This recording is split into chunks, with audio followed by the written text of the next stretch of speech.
नमस्कार दोस्तों। आज बाल मुकुंद गुप्त द्वारा रचित निबंध शिव शंभू के चिट्ठे का वाचन प्रारंभ करते हैं। बनाम लॉर्ड कर्जन। माय लॉर्ड, लड़कपन में इस बूढ़े भंगड़ को बुलबुल का बड़ा चाव था। गांव में कितने ही शौकीन बुलबुल बाज थे। वे बुलबुलें पकड़ते थे, पालते थे और लड़ाते थे।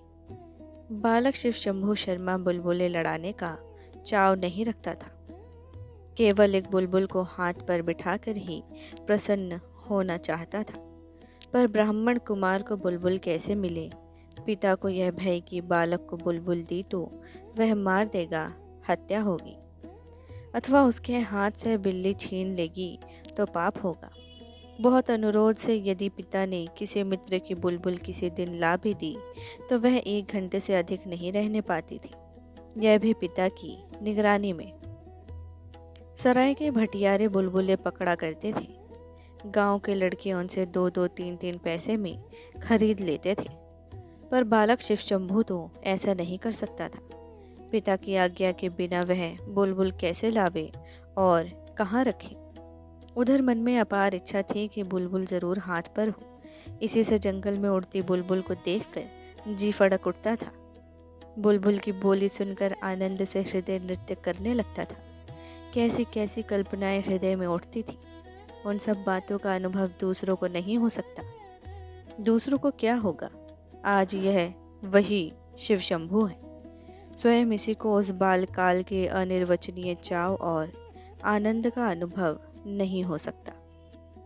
बुलबुल पकड़ने की नाना प्रकार की कल्पनाएं मन ही मन में करता हुआ बालक शिव शंभू सो गया। उसने देखा कि संसार बुलबुलमय है। सारे गांव में बुलबुलें उड़ रही हैं। अपने घर के सामने खेलने का जो मैदान है उसमें सैकड़ों बुलबुल उड़ती फिरती हैं। फिर वे सब ऊंची नहीं उड़ती, बहुत नीचे नीचे उड़ती हैं। उनके बैठने के अड्डे भी नीचे नीचे हैं। वे कभी उड़कर इधर जाती हैं और कभी उधर, कभी यहाँ बैठती हैं और कभी वहाँ, कभी स्वयं उड़कर बालक शिव शंभू के हाथ की उंगलियों पर आ बैठती है। शिव शंभू आनंद में मस्त होकर इधर उधर दौड़ रहा है। उसके 2-3 साथी भी उसी प्रकार बुलबुलें पकड़ते और छोड़ते इधर उधर कूदते फिरते हैं। आज शिव शंभू की मनोवांछा पूर्ण हुई। आज उसे बुलबुलों की कमी नहीं है। आज उसके खेलने का मैदान बुलबुलिस्तान बन रहा है। आज शिव शंभू बुलबुलों का राजा ही नहीं, महाराजा है। आनंद का सिलसिला यही नहीं टूटा। शिव शंभू ने देखा कि सामने एक सुंदर बाग है। वहीं से सब बुलबुलें उड़कर आती हैं। बालक कूदता हुआ दौड़कर उसमें पहुंचा। देखा सोने के पेड़ पत्ते और सोने ही के नाना रंग के फूल हैं। उन पर सोने की बुलबुलें बैठी गाती हैं और उड़ती फिरती हैं। वहीं एक सोने का महल है, उस पर सैकड़ों सुनहरे कलश हैं। उन पर भी बुलबुलें बैठी। बालक 2-3 साथियों सहित महल पर चढ़ गया। उस समय वह सोने के बगीचे, सोने के महल और बुलबुलों सहित एक बार उड़ा। सब कुछ आनंद से उड़ता था। बालक शिव शंभू भी दूसरे बालकों सहित उड़ रहा था। पर यह आमोद बहुत देर तक सुखदायी न हुआ। बुलबुलों का ख्याल अब बालक के मस्तिष्क से हटने लगा। उसने सोचा, है मैं कहाँ उड़ जाता हूँ? माता पिता कहाँ? मेरा घर कहाँ? इस विचार के आते ही सुख स्वप्न भंग हुआ। बालक कुलबुला कर उठ बैठा। देखा और कुछ नहीं, अपना ही घर और अपनी ही चारपाई है। मनोराज्य समाप्त हो गया। आपने, माय लॉर्ड, जब से भारतवर्ष में पधारे हैं, बुलबुलों का स्वप्न ही देखा है या सचमुच कोई करने के योग्य काम भी किया है? खाली अपना ख्याल ही पूरा किया है या यहाँ की प्रजा के लिए भी कुछ कर्तव्य पालन किया? एक बार ये बातें बड़ी धीरता से मन में विचारिए। आपकी भारत में स्थिति की अवधि के 5 वर्ष पूरे हो गए। अब यदि आप कुछ दिन रहेंगे तो सूद में मूलधन समाप्त हो चुका। हिसाब कीजिए, नुमाइश कामों में सिवा काम की बात आप कौन सी कर चले हैं? और भड़कबाजी के सिवा ड्यूटी और कर्तव्य की ओर आपका इस देश में आकर कब ध्यान रहा है? इस बार के बजट की वक्तृता ही आपके कर्तव्य काल की अंतिम वक्तृता थी। ज़रा उसे पढ़ तो जाइए, फिर उसमें आपकी 5 साल की किस अच्छे करतूत का वर्णन है। आप बारंबार अपने 2 अतीत कराम से भरे कामों का वर्णन करते हैं, एक विक्टोरिया मेमोरियल हॉल और दूसरा दिल्ली दरबार। पर ज़रा विचारिए तो, यह दोनों काम शो हुए या ड्यूटी? विक्टोरिया मेमोरियल हॉल चंद पेट भरे अमीरों के 1-2 बार देख आने की चीज़ होगा, उससे दरिद्रों का कुछ दुख घट जावेगा या भारतीय प्रजा की कुछ दशा उन्नत होगी, ऐसा तो आप भी न समझते होंगे। अब दरबार की बात सुनिए कि क्या था। आपके बयान से वह बहुत बड़ी चीज़ थी, पर भारतवासियों की दृष्टि में वह बुलबुलों के स्वप्न से बढ़कर कुछ न था।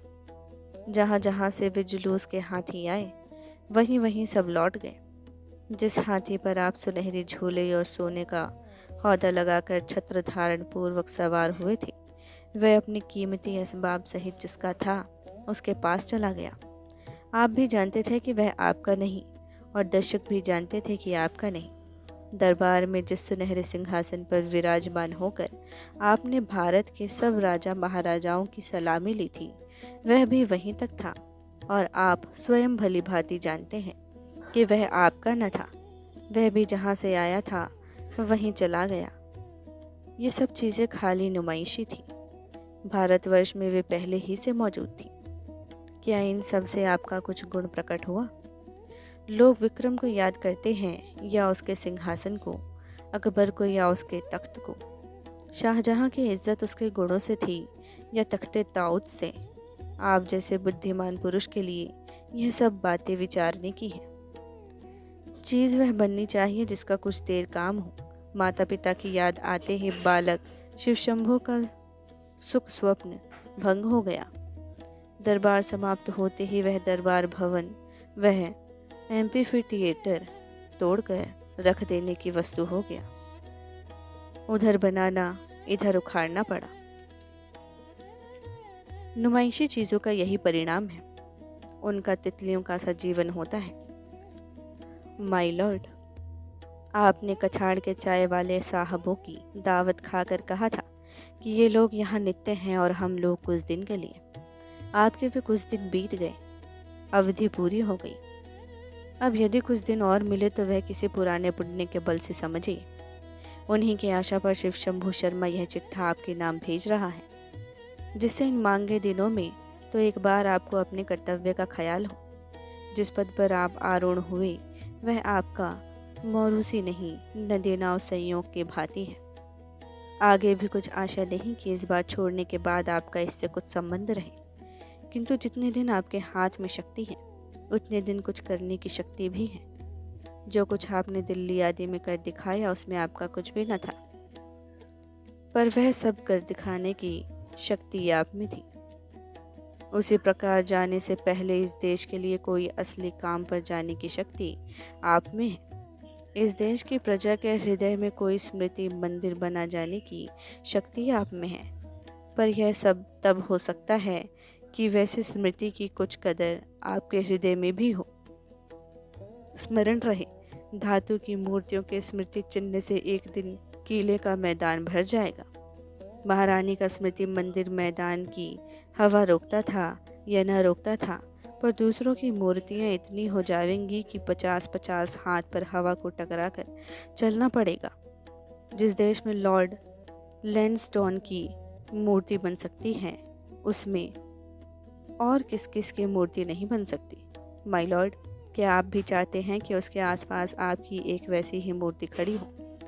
ये मूर्तियाँ किस प्रकार के स्मृति चिन्ह हैं? इस दरिद्र देश के बहुत से धन की एक ढेरी है जो किसी काम की नहीं आ सकती। एक बार जाकर देखने से ही विदित हो जाता है कि वह कुछ विशेष पक्षियों के कुछ देर विश्राम लेने के अड्डे से बढ़कर कुछ नहीं है। माय लॉर्ड, आपकी मूर्ति की वहाँ क्या शोभा होगी? आइए मूर्तियाँ दिखावे। वह देखिए, एक मूर्ति है जो किले के मैदान में नहीं है, पर भारतवासियों के हृदय में बनी हुई है। पहचानिए, इस वीर पुरुष ने मैदान की मूर्ति से इस देश के करोड़ों गरीबों के हृदय में मूर्ति बनवाना अच्छा समझा। यह लॉर्ड रिपन की मूर्ति है। और देखिए, एक स्मृति मंदिर, यह आपके 50 लाख के संगमरमर वाले में अधिक मजबूत और सैकड़ों गुना कीमती है। यह स्वर्गीय विक्टोरिया महारानी का सन 1858 ईसा का घोषणा पत्र है। आपकी यादगार भी यही बन सकती है, यदि इन दो यादगारों की आपके जी में कुछ इज्जत हो। मतलब समाप्त हो गया, जो लिखना था वह लिखा गया। अब खुलासा बात यह है कि एक बार शो और ड्यूटी का मुकाबला कीजिए। शो को शो ही समझिए, शो ड्यूटी नहीं है माय लॉर्ड। आपके दिल्ली दरबार की याद कुछ दिन बाद उतनी ही रह जावेगी जितनी शिव शंभू शर्मा के सिर में बालकपन के उस सुख स्वप्न की। श्रीमान का स्वागत। जो अटल है वह टल नहीं सकता, जो होनहार है वह होकर रहती है। इसी से फिर 2 वर्ष के लिए भारत के वायसराय और गवर्नर जनरल होकर लॉर्ड कर्जन आते हैं। बहुत से विघ्नों को हटाते और बाधाओं को भगाते फिर एक बार भारत भूमि में आपका पदार्पण होता है। इस शिव यात्रा के लिए वह गत नवंबर को सम्राट एडवर्ड से भी विदा ले चुके हैं। दर्शन में अब अधिक विलंब नहीं है। इस समय भारतवासी यह सोच रहे हैं कि आप क्यों आते हैं, और आप यह जानते भी हैं कि आप क्यों आते हैं। यदि भारतवासियों का बस चलता तो आपको न आने देंगे, और आपका बस चलता तो और भी कई सप्ताह पहले आ विराजते।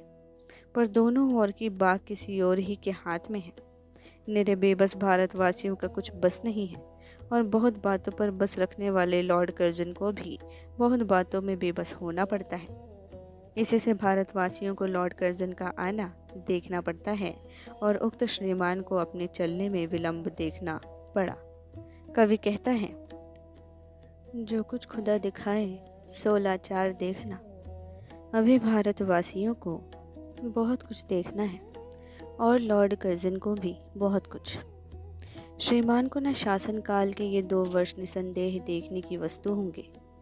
अभी से भारतवासियों की दृष्टियां सिमटकर उस ओर जा पड़ी हैं। यह जबरदस्त दृष्टा लोग अब बहुत काल से केवल निर्लिप्त निराकार तटस्थ दृष्टा अवस्था में अतृप्त लोचन से देख रहे हैं, और न जाने कब तक देखे जावेंगे। अथक ऐसे हैं कि कितने ही तमाशे देख गए, पर दृष्टि नहीं हटाते। उन्होंने पृथ्वीराज जयचंद की तबाही देखी, मुसलमानों की बादशाही देखी, अकबर, बीरबल, खान खाना और तानसेन देखे, शाहजहानी तख्त ताउज और शाही जुलूस देखे, फिर वही तख्त नादिर को उठाकर ले जाते देखा। शिवाजी और औरंगजेब देखे, क्लाइव हेस्टिंग्स से वीर अंग्रेज देखे। देखते देखते बड़े शौक से लॉर्ड कर्जन का हाथियों का जुलूस और दिल्ली दरबार देखा। अब गोरे पहलवान मिस्टर सेंडो का छाती पर कितने ही मन बोझ उठाना देखने को कूट पड़ते हैं। कोई दिखाने वाला चाहिए, भारतवासी देखने को सदा प्रस्तुत है। इस गुण में वे मूछ मरोड़ कर कह सकते हैं कि संसार में कोई उनका सानी नहीं।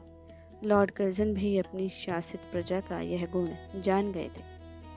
इसी से श्रीमान ने लीलामय रूप धारण करके कितनी ही लीलाएं दिखाई। इसी से लोग बहुत कुछ सोच विचार कर रहे हैं कि इन 2 वर्षों में भारत प्रभु लॉर्ड कर्जन और क्या करेंगे। पिछले 5 साल से अधिक समय में श्रीमान ने जो कुछ किया, उसमें भारतवासी इतना समझने लगे हैं कि श्रीमान की रुचि कैसी है और कितनी बातों को पसंद करते हैं। यदि वह चाहे तो फिर हाथियों का एक बड़ा भारी जुलूस निकलवा सकते हैं, पर उसकी वैसे कुछ ज़रूरत नहीं जान पड़ती, क्योंकि जो जुलूस वह दिल्ली में निकलवा चुके हैं उसमें सबसे ऊंचे हाथी पर बैठ चुके हैं। उसे ऊंचा हाथी यदि सारी पृथ्वी में नहीं तो भारतवर्ष में तो और नहीं है। इसी से फिर किसी हाथी पर बैठने का श्रीमान को और क्या चाव हो सकता है। उससे ऊंचा हाथी और नहीं, ऐरावत का केवल नाम है, देखा किसी ने नहीं है। मेमत की हड्डियां किसी किसी अजायब खाने में उसी भांति आश्चर्य की दृष्टि से देखी जाती हैं जैसे श्रीमान के स्वदेश के अजायब खाने में कोई छोटा मोटा हाथी। बहुत लोग कह सकते हैं कि हाथी की छोटाई बड़ाई पर बात नहीं, जुलूस निकले तो फिर भी निकल सकता है। दिल्ली नहीं तो कहीं और सही, क्योंकि दिल्ली में आतिशबाजी खूब चल चुकी थी, कलकत्ते में फिर चलाई गई। दिल्ली में हाथियों की सवारी हो चुकने पर भी कलकत्ते में रोशनी और घोड़ा गाड़ी का तार जमा था। कुछ लोग कहते हैं कि जिस काम को लॉर्ड कर्जन पकड़ते हैं पूरा करके छोड़ते हैं। दिल्ली दरबार दर्पण में कुछ बातों की कसर रह गई थी। उदयपुर के महाराणा न तो हाथियों के जुलूस में साथ चल सके, न दरबार में हाजिर होकर सलामी देने का मौका उनको मिला। इस प्रकार बड़ौदा नरेश हाथियों के जुलूस में शामिल न थे। वह दरबार में भी आए तो बड़ी सीधी सादी पोशाक में, इतनी सीधी सादी में जितनी में आज कलकत्ते में फिरते हैं। वह ऐसा तुम तराक और ठाट बाट का समय था कि स्वयं श्रीमान वायसराय को पतलून तक कारचोबी की पहनना और राजा महाराजाओं को काठ की तथा ड्यूक ऑफ नॉट को चांदी की कुर्सी पर बिठाकर स्वयं सोने के सिंहासन पर बैठना पड़ा था। उस मौके पर बड़ौदा नरेश का इतनी सफाई और सादगी से निकल जाना एक नई आन था। इसके सिवा उन्होंने झुक के सलाम नहीं किया था, बड़ी सादगी से हाथ मिलाकर चल दिए थे। ये कई एक कसरें ऐसी हैं जिनके मिटाने को फिर दरबार हो सकता है, फिर हाथियों का जुलूस निकल सकता है। इन लोगों के विचार में कलाम नहीं, पर समय कम है, काम बहुत होंगे। इसके सिवा कई राजा महाराजा पहले दरबार ही में खर्च से इतने दब चुके हैं कि श्रीमान लॉर्ड कर्जन के बाद यदि 2 वायसराय और आवें और 5-5 की जगह 7-7 साल तक शासन करें, तब तक भी उनका सिर उठाना कठिन है। इससे दरबार या हाथियों के जुलूस की फिर आशा रखना व्यर्थ है। पर सुना है कि अब के विद्या का उद्धार श्रीमान जरूर करेंगे। उपकार का बदला देना महत पुरुषों का काम है। विद्या ने आपको धनी किया है, इससे आप विद्या को धनी करना चाहते हैं। इसी से कंगालों से छीन कर आप ध्वनियों को विद्या देना चाहते हैं। इससे विद्या का वह कष्ट मिट जाएगा जो उसे कंगाल को धनी बनाने में होता है। नींव पड़ चुकी है, नमूना कायम होने में देर नहीं। अब तक गरीब पढ़ते थे, इससे धनियों की निंदा होती थी कि वे पढ़ते नहीं। अब गरीब न पढ़ सकेंगे, इससे धनी पढ़े न पढ़े उनकी निंदा न होगी। इस तरह लॉर्ड कर्जन की कृपा उन्हें बेपढ़े भी शिक्षित कर देगी। और कई काम हैं, कई कमीशनों के काम का फैसला करना है, कितनी ही मिशनों की कार्रवाई का नतीजा देखना है। काबुल है, कश्मीर है, काबुल में रेल चल सकती है, कश्मीर में अंग्रेजी बस्ती बस सकती है। चाय के प्रचार की भांति मोटर गाड़ी के प्रचार की इस देश में बहुत ज़रूरत है। बांग्लादेश का पार्टीशन भी एक बहुत ज़रूरी काम है। सबसे ज़रूरी काम विक्टोरिया मेमोरियल हॉल है। सन 1858 ईसा की घोषणा अब भारतवासियों को अधिक स्मरण रखने की ज़रूरत न पड़ेगी। श्रीमान स्मृति मंदिर बनवाकर स्वर्गीय महारानी विक्टोरिया का ऐसा स्मारक बनवा देंगे जिसको देखते ही लोग जान जावेंगे कि महारानी वह थी जिनका यह स्मारक है। बहुत बातें हैं, सबको भारतवासी अपने छोटे दिमागों में नहीं ला सकते। कौन जानता है कि श्रीमान लॉर्ड कर्जन के दिमाग में कैसे कैसे आली ख्याल भरे हुए हैं। आपने स्वयं फरमाया था कि बहुत बातों में हिंदुस्तानी अंग्रेज़ों का मुकाबला नहीं कर सकते। फिर लॉर्ड कर्जन तो इंग्लैंड के रत्न हैं, उनके दिमाग की बराबरी कर गुस्ताखी करने की यहाँ के लोगों को यह बूढ़ा भंगड़ कभी सलाह नहीं दे सकता।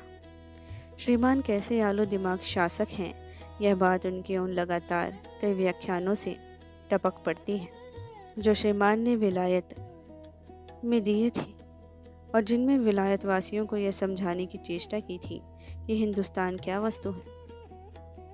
आपने साफ दिखा दिया था कि विलायतवासी यह नहीं समझ सकते कि हिंदुस्तान क्या है।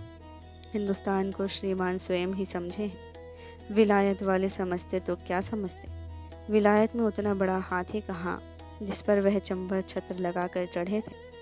फिर कैसे समझा सकते कि वह किस उच्च श्रेणी के शासक हैं। यदि कोई ऐसा उपाय निकल सकता जिससे वह एक बार भारत को विलायत तक खींच ले जा सकते, तो विलायत वालों को समझा सकते कि भारत क्या है और श्रीमान का शासन क्या। आश्चर्य नहीं, भविष्य में ऐसा कुछ उपाय निकल आवे, क्योंकि विज्ञान अभी बहुत कुछ करेगा। भारतवासी ज़रा भय न करें, उन्हें लॉर्ड कर्जन के शासन में कुछ करना न पड़ेगा। आनंद ही आनंद है, चैन से भंग पियो और मौज उड़ाओ। नज़ीर खूब कह गया है, कुंडी के नकारे पे खुद के का लगा डंका। नितभंग पी के प्यारे दिन रात बजा डंका, पर एक प्याला इस बूढ़े ब्राह्मण को देना भूल न जाना। वायसराय का कर्तव्य। माय लॉर्ड, आपने इस देश में फिर पदार्पण किया, इससे यह भूमि कृतार्थ हुई। विद्वान, बुद्धिमान और विचारशील पुरुषों के चरण जिस भूमि पर पड़ते हैं वह तीर्थ बन जाती है। आप में उक्त तीनों गुण के सिवा चौथा गुण राजशक्ति का है। अतः आपके श्री चरण स्पर्श से भारत भूमि तीर्थ से भी कुछ बढ़कर बन गई। आप गत मंगलवार को फिर से भारत के राज सिंहासन पर सम्राट के प्रतिनिधि बनकर विराजमान हुए। भगवान आपका मंगल करे और इस पतित देश के मंगल की इच्छा आपके हृदय में उत्पन्न करे। बम्बई में पांव रखते ही आपने अपने मन की कुछ बात कह डाली है। यद्यपि बम्बई की म्यूनिसिपालिटी ने वे बातें सुनने की इच्छा अपने अभिनंदन पत्र में प्रकाशित नहीं की थी, तथापि आपने बेपूछे ही कह डाली। ठीक उसी प्रकार बिना बुलाए यह दीन भंगड़ ब्राह्मण शिव शंभु शर्मा तीसरी बार अपना चिट्ठा लेकर आपकी सेवा में उपस्थित है। इसे भी प्रजा का प्रतिनिधि होने का दावा है। इसी से यह राज प्रतिनिधि के सम्मुख प्रजा का कच्चा चिट्ठा सुनाने आया है। आप सुनिए न सुनिए, यह सुनाकर ही जावेगा। अवश्य ही इस देश की प्रजा ने इस दीन ब्राह्मण को अपनी सभा में बुलाकर कभी अपने प्रतिनिधि होने का टीका नहीं किया और न कोई पट्टा लिख दिया है। आप जैसे बाज़ाब्ता राज प्रतिनिधि हैं, वैसा बाज़ाब्ता शिव शंभु प्रजा का प्रतिनिधि नहीं है। फिर भी आपको बुलाकर अपना वायसराय फिर से बनाया। विलायती गजट में खबर निकली, वही खबर तार द्वारा भारत में पहुंची। मार्ग में जगह जगह स्वागत हुआ, बम्बई में स्वागत हुआ, कलकत्ते में कई बार गजट हुआ। रेल से उतरते और राज सिंहासन पर बैठते समय 2 बार सलामी की तोपें सर हुई। कितने ही राजा नवाब बेगम आपके दर्शनार्थ बम्बई पहुंचे। बाजे बजते रहे, फौजें सलामी देती रहीं। ऐसी एक भी सनद प्रजा प्रतिनिधि होने की शिव शंभु के पास नहीं है। तथापि वह इस देश की प्रजा का, यहाँ के चिथड़ा पोष कंगालों का प्रतिनिधि होने का दावा रखता है, क्योंकि उसने इस भूमि में जन्म लिया है। उसका शरीर भारत की मिट्टी से बना है और उसी मिट्टी में अपने शरीर की मिट्टी को एक दिन मिला देने का इरादा रखता है। बचपन में इसी देश की धूल में लौट कर बड़ा हुआ। इसी भूमि के अन्न जल से उसकी प्राण रक्षा होती है। इसी भूमि से कुछ आनंद हासिल करने को उसे भंग की चंद पत्तियां मिल जाती हैं। गांव में उसका कोई झोंपड़ा नहीं है, जंगल में खेत नहीं है, एक पत्ती भी उसका अधिकार नहीं है। पर इस भूमि को छोड़कर उसका संसार में कहीं ठिकाना भी नहीं है। इस भूमि पर उसका जरा सा भी स्वत्व न होने पर भी इसे वह अपनी समझता है। शिव शंभु कोई नहीं जानता। जो जानते हैं वे संसार में एकदम अनजान है। उन्हें कोई जानकर भी जानना नहीं चाहता। जानने की चीज़ शिव शंभु के पास कुछ नहीं है। उसकी कोई उपाधि नहीं, राज दरबार में उसकी पूछ नहीं, हाकिमों से हाथ मिलाने की उसकी हैसियत नहीं, उनकी हाँ में हाँ मिलाने की उसे ताब नहीं। वह एक कपर्दक शून्य घमंडी ब्राह्मण है। हे राजप्रतिनिधि, क्या उसकी 2-4 बातें सुनिएगा। आपने बम्बई में कहा कि भारत भूमि को मैं किस्सा कहानी की भूमि नहीं, कर्तव्य भूमि समझता हूँ। उसी कर्तव्य के पालन के लिए आपको ऐसे कठिन समय में भी दूसरी बार भारत में आना पड़ा। माय लॉर्ड, इस कर्तव्य भूमि को हम लोग कर्म भूमि कहते हैं। आप कर्तव्य पालन करने आए हैं और हम कर्मों का भोग भोगने। आपके कर्तव्य पालन की अवधि हमारे कर्म भोग की अवधि नहीं। आप कर्तव्य पालन करके कुछ दिन पीछे चले आवेंगे। हमें कर्म के भोग भोगते भोगते यही समाप्त होना होगा और न जाने फिर भी कब तक वह भोग समाप्त होगा। जब थोड़े दिन के लिए आपका इस भूमि से स्नेह है तो हम लोगों का कितना भारी स्नेह होना चाहिए, यह अनुमान कीजिए। क्योंकि हमारे इस भूमि से जीने मरने का साथ है। माय लॉर्ड, यद्यपि आपको इस बात का बड़ा अभिमान है कि अंग्रेजों में आपकी भांति भारतवर्ष के विषय में शासन नीति समझने वाला और शासन करने वाला नहीं है, यह बात विलायत में भी आपने कई बार हेर फेर लगाकर कही और इस बार बम्बई में उतरते ही फिर कही। आप इस देश में रहकर 72 महीने तक जिन बातों की नींव डालते रहे, अब उन्हें 24 मास या उससे कम पूरा कर जाना चाहते हैं। सरहदों पर फौलादी दीवार बना देना चाहते हैं, जिससे इस देश की भूमि को कोई बाहरी शत्रु उठाकर अपने घर में न ले जावे, अथवा जो शांति आपके कथा अनुसार धीरे धीरे यहाँ संचित हुई है, उसे इतना पक्का कर देना चाहते हैं कि आपके बाद जो वायसराय आपके राज सिंहासन पर बैठे, उसे शौकीन और खेल तमाशे के सिवा, दिन में और नाच बॉल या निद्रा के सिवा रात को कुछ करना ना पड़ेगा। पर सच जानिए कि आपने इस देश को कुछ नहीं समझा, खाली समझने की शेखी में रहें और आशा नहीं की कि इन अगले कई महीनों में भी कुछ समझे। किंतु इस देश में आपको खूब समझ लिया और अधिक समझने की ज़रूरत नहीं रही। यद्यपि आप कहते हैं कि यह कहानी का देश नहीं कर्तव्य का देश है, तथापि यहाँ की प्रजा ने समझ लिया है कि आपका कर्तव्य ही कहानी है। एक बड़ा सुंदर मेल हुआ था, अर्थात आप बड़े घमंडी शासक हैं और यहाँ की प्रजा के लोग भी बड़े भारी घमंडी। पर कठिनाई इसी बात की है कि दोनों का घमंड दो तरह का है। आपको जिन बातों का घमंड है उन पर यहाँ के लोग हंस पड़ते हैं। यहाँ के लोगों को जो घमंड है उसे आप समझते नहीं और शायद समझेंगे भी नहीं। जिन आडंबरों को करके आप अपने मन में बहुत प्रसन्न होते हैं या यह समझ बैठते हैं कि बड़ा कर्तव्य पालन किया, वह इस देश की प्रजा की दृष्टि में कुछ भी नहीं है। वह इतने आडंबर देख सुन चुकी और कल्पना कर चुकी हैं कि और किसी आडंबर का असर उस पर नहीं हो सकता। आप सरहद को लोहे की दीवार से मजबूत करते हैं। यहाँ की प्रजा ने पढ़ा है कि एक राजा ने पृथ्वी को काबू में करके स्वर्ग में सीढ़ी लगानी चाहिए थी।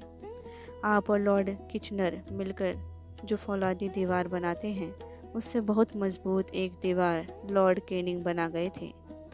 आपने भी बम्बई की स्पीच में कैनिंग का नाम लिया है। आज 46 साल हो गए, वह दीवार अटल अचल खड़ी हुई है।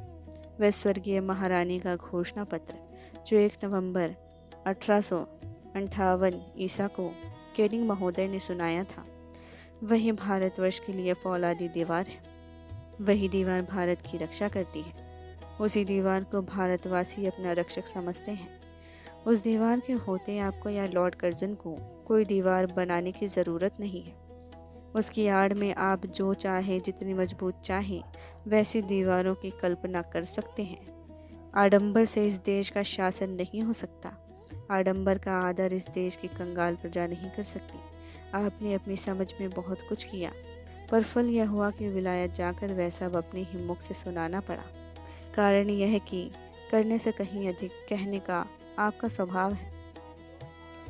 इससे आपका करना भी कहे बिना प्रकाशित नहीं होता। यहाँ की अधिक प्रजा ऐसी है जो अब तक भी नहीं जानती कि आप यहाँ के वायसराय और राजप्रतिनिधि हैं और आप एक बार विलायत जाकर भारत फिर से भी आ गए हैं। आपने गरीब प्रजा की ओर न कभी दृष्टि खोलकर देखा, न गरीबों ने आपको जाना। अब भी आपकी बातों से आपकी वह चेष्टा नहीं पाई जाती।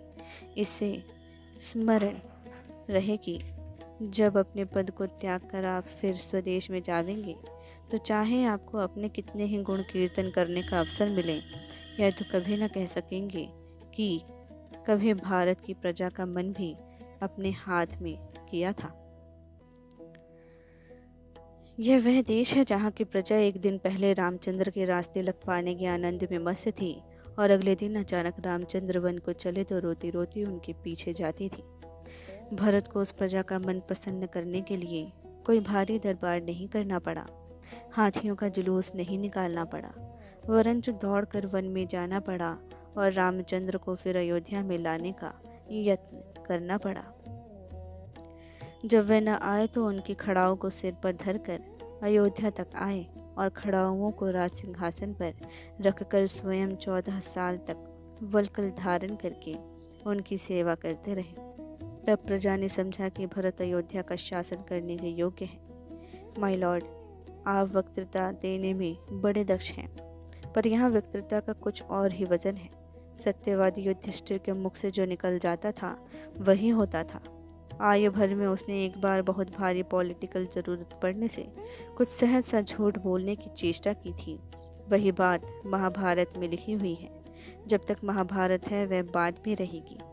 एक बार अपनी वक्तृताओं से इस विषय को मिलाइए और फिर विचारिए कि इस देश की प्रजा के साथ आप किस प्रकार अपना कर्तव्य पालन करेंगे। साथ ही इस समय इस अधेड़ भंगड़ ब्राह्मण को अपनी भांग बूटी की फिक्र करने के लिए आज्ञा दीजिए। पीछे मत फेंकिए। माय लॉर्ड, 100 साल पूरे होने में अभी कई महीनों की कसर है। उस समय ईस्ट इंडिया कंपनी ने लॉर्ड कॉर्नवालिस को दूसरी बार इस देश का गवर्नर जनरल बनाकर भेजा था। तब से अब तक आप ही को भारतवर्ष का फिर से शासक बनकर आने का अवसर मिला है। 100 वर्ष पहले की उस समय की ओर एक बार दृष्टि कीजिए। तब में और अब में कितना अंतर हो गया है। क्या से क्या हो गया है। जागता हुआ रंगकती चिंता का मारा सो जावे और स्वप्न में अपने को राजा देखे, द्वार पर हाथी झूमते देखे, अथवा अलिफ लैला के अबुल हसन की भांति कोई तरल युवक प्याले पर प्याला उड़ाता घर में बेहोश हो और जागने पर आंखें मलते मलते अपने को बगदाद का खलीफा देखे, आलीशान सजे महल की शोभा उसे चक्कर में डाल दे, सुंदरी दासियों के जेवर और कामदार वस्त्रों की चमक उसकी आंखों में चकाचौंध लगा दे, तथा सुंदर बाजों और गीतों की मधुर ध्वनि उसके कानों में अमृत डालने लगे। तब भी उसे शायद आश्चर्य न हो जितना 100 साल पहले की भारत में अंग्रेजी राज्य की दशा को आजकल की दशा के साथ मिलाने से हो सकता है। जुलाई सन 1805 ईसा में लॉर्ड कॉर्नवालिस दूसरी बार भारत के गवर्नर जनरल होकर कलकत्ते में पधारे थे। उस समय ईस्ट इंडिया कंपनी की सरकार पर चारों ओर से चिंताओं की भरमार हो रही थी। आशंकाएं उसे दम नहीं लेने देती थी। होलकर से एक नई लड़ाई होने को थी। सिंधिया से लड़ाई चलती थी। खजाने में बरकत ही बरकत थी। जमीन का कर वसूल होने में बहुत देर थी। युद्ध स्थल में लड़ने वाली सेनाओं को 5-5 महीने से तनख्वाह नहीं मिली थी। विलायत के धनियों में कंपनी का कुछ विश्वास न था। 70 साल का बूढ़ा गवर्नर जनरल ये सब बातें देखकर घबराया हुआ था। उससे केवल यही बन पड़ा कि दूसरी बार पदारूढ़ होने की 3 ही मास पीछे गाजीपुर में जाकर प्राण दे दिया। कई दिन तक इस बात की खबर भी लोगों ने नहीं जानी। आज विलायत से भारत तक दिन में कई बार दौड़ जाता है। कई 1 घंटों में शिमले से कलकत्ते तक स्पेशल ट्रेन पार हो जाती है। उस समय कलकत्ते से गाजीपुर तक जाने में बड़े लाट को कितने ही दिन लगे थे।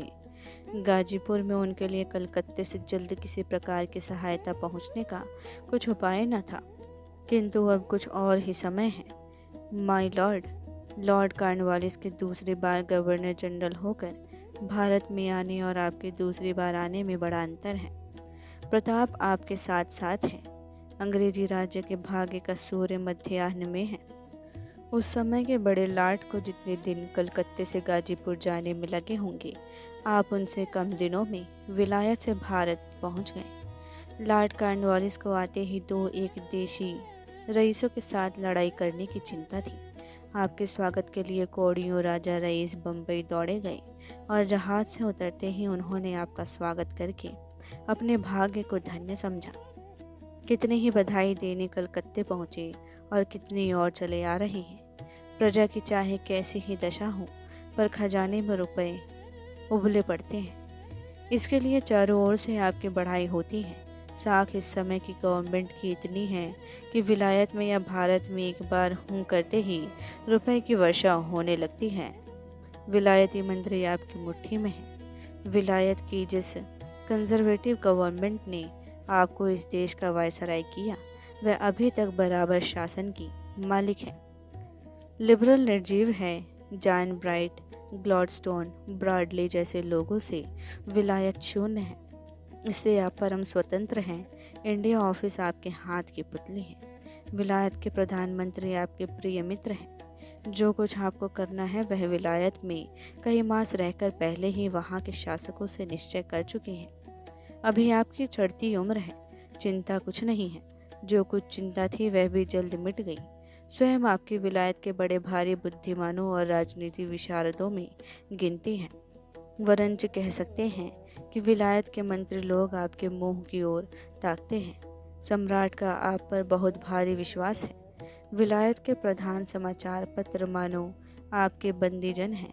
बीच बीच में आपका गुणगान सुनाना पुण्य कार्य समझते हैं। सारांश यह कि लॉर्ड कॉर्नवालिस के समय और आपके समय में बड़ा ही भेद हो गया है। संसार में अब अंग्रेजी प्रताप अखंड है। भारत के राजा अब आपके हुक्म बंदे हैं। उनको लेकर चाहे जुलूस निकालिए, चाहे दरबार बनाकर सलाम कराइए, उन्हें चाहे विलायत भिजवाइए, चाहे कलकत्ते बुलवाइए, जो चाहे सो कीजिए। वे हुक्म के हाजिर हैं। आपके हुक्म की तेजी तिब्बत के पहाड़ों की बर्फ को पिघलाती है, फारस की खाड़ी का जल सुखाती है, काबुल के पहाड़ों को नर्म करती है। जल, स्थल, वायु और आकाश मंडल में सर्वत्र आपकी विजय है। इस धराधाम में अब अंग्रेजी प्रताप के आगे कोई उंगली उठाने वाला नहीं है। इस देश में एक महाप्रतापी राजा के प्रताप का वर्णन इस प्रकार किया जाता था कि इंद्र उसके यहाँ जल भरता था, पवन उसके यहाँ चक्की चलाता था, चांद सूरज उसके यहाँ रोशनी करते थे, इत्यादि। पर अंग्रेजी प्रताप उससे भी बढ़ गया है। समुद्र अंग्रेजी राज्य का मल्लाह है। पहाड़ों की उपत्यकाएं बैठने के लिए कुर्सी ढूंढे, बिजली कलें चलाने वाली दासी और हजारों मील में खबर लेकर उड़ने वाली दूतें, इत्यादि इत्यादि। आश्चर्य है माय लॉर्ड, 100 साल में अंग्रेजी राज्य और अंग्रेजी प्रताप की तो इतनी उन्नति हुई, पर उसी प्रतापी ब्रिटिश राज्य के अधीन रहकर भारत अपनी रही सही हैसियत भी खो दे। इस अपार उन्नति के समय में आप जैसे शासक की जी में भारतवासियों को आगे बढ़ाने की जगह पीछे धकेलने की इच्छा उत्पन्न हो। उनका हौसला बढ़ाने की जगह उनकी हिम्मत तोड़ने में आप अपनी बुद्धि का अपव्यय करें। जिस जाति से पुरानी कोई जाति इस धराधाम पर मौजूद नहीं, जो 1000 साल से अधिक की घोर पराधीनता सहकर भी लुप्त नहीं हुई, जीती है, जिसकी पुरानी सभ्यता और विद्या की आलोचना करके विद्वान और बुद्धिमान लोग आज भी मुग्ध होते हैं, जिसने सदियों इस पृथ्वी पर अखंड शासन करके सभ्यता और मनुष्यत्व का प्रचार किया, वह जाति क्या पीछे हटाने और धूल में मिला देने के योग्य है? आप जैसे उच्च श्रेणी के विद्वान के जी में यह बात कैसे समाई कि भारतवासी बहुत से काम करने के योग्य नहीं और उनको आपके सजातीय ही कर सकते हैं? आप परीक्षा करके देखिए कि भारतवासी सचमुच उन ऊंचे से ऊंचे कामों को कर सकते हैं या नहीं, जिनको आपके सजातीय कर सकते हैं। श्रम में, बुद्धि में, विद्या में, काम में, वक्तृता में, सहिष्णुता में, किसी बात में इस देश के निवासी संसार में किसी जाति के आदमियों से पीछे रहने वाले नहीं हैं। वरंच 2-1 गुण भारतवासियों में ऐसे हैं कि संसार भर में किसी जाति के लोग उनका अनुकरण नहीं कर सकते। हिंदुस्तानी फारसी पढ़ के ठीक फारस वालों की भांति बोल सकते हैं, कविता कर सकते हैं। अंग्रेजी बोलने में वे अंग्रेज़ों की पूरी नकल कर सकते हैं, कंठ तालु को अंग्रेज़ों की सदृश बना सकते हैं। पर एक भी अंग्रेज ऐसा नहीं है जो हिंदुस्तानियों की भांति साफ हिंदी बोल सकता हो। किसी बात में हिंदुस्तानी पीछे रहने वाले नहीं हैं। हाँ, 2 बातों में वे अंग्रेज़ों की नकल या बराबरी नहीं कर सकते। एक तो अपने शरीर के काले रंग को अंग्रेज़ों के भांति गोरा नहीं बना सकते, और दूसरा वे अपने भाग्य को उनके भाग्य में रगड़कर बराबर नहीं कर सकते। किंतु इस संसार के आरंभ में बड़ा भारी पार्थक्य होने पर भी अंत में बड़ी भारी एकता है। समय अंत में सबको अपने मार्ग पर ले आता है। देशपति राजा और भिक्षा मांग कर पेट भरने वाले कंगाल का परिणाम एक ही होता है। मिट्टी मिट्टी में मिल जाती है और यह जीते जी लुभाने वाली दुनिया यहीं रह जाती है। कितने ही शासक और कितने ही नरेश इस पृथ्वी पर हो गए, आज उनका कहीं पता निशान नहीं है। थोड़े थोड़े दिन अपनी अपनी नौबत बजाकर चले गए। बड़ी तलाश से इतिहास के पन्नों अथवा टूटे फूटे खंडहरों में उनके 2-4 चिन्ह मिल जाते हैं। माय लॉर्ड, बीते हुए समय को फिर लौटा लेने की शक्ति किसी में नहीं है, आप में भी नहीं है। दूर की बात दूर रहे, इन पिछले 100 साल ही में कितने बड़े लाट आए और चले गए। क्या उनका समय फिर लौट सकता है? कदापि नहीं।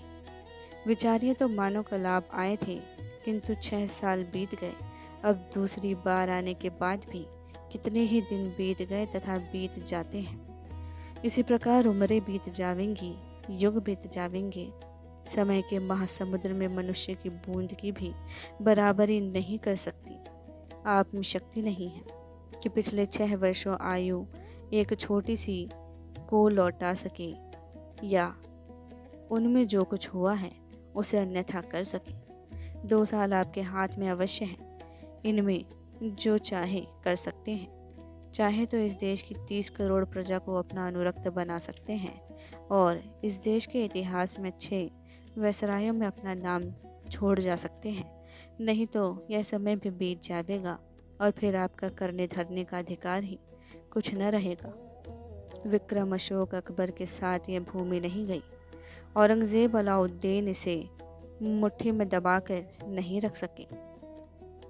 महमूद, तैमूर और नादिर इसे लूट के माल के साथ ऊँटों और हाथियों पर लाद कर न ले जा सके।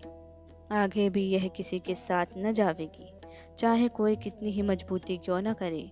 इस समय भगवान ने इसे एक और ही जाति के हाथ में अर्पण किया है, जिसकी बुद्धि, विद्या और प्रताप का संचार भर में डंका बज रहा है। माय लॉर्ड, उसी जाति की ओर से आप इस देश की 30 करोड़ प्रजा के शासक हैं। अब यह विचारना आप ही के जिम्मे है कि इस देश की प्रजा के साथ आपका क्या कर्तव्य है। 1000 साल से यह प्रजा किसी गिरिदशा में है। क्या आप चाहते हैं कि यह और भी 150 साल गिरती चली जावे? इसके गिराने में बड़े से बड़ा इतना ही लाभ है कि कुछ संकीर्ण हृदय शासकों की यथेच्छाचारिता कुछ दिन और चल सकती है, किंतु इसके उठाने और संभालने में जो लाभ है उनकी तुलना नहीं हो सकती है। इतिहास में सदा नाम रहेगा कि अंग्रेजों ने एक गिरी जाति के 30 करोड़ आदमियों को उठाया था।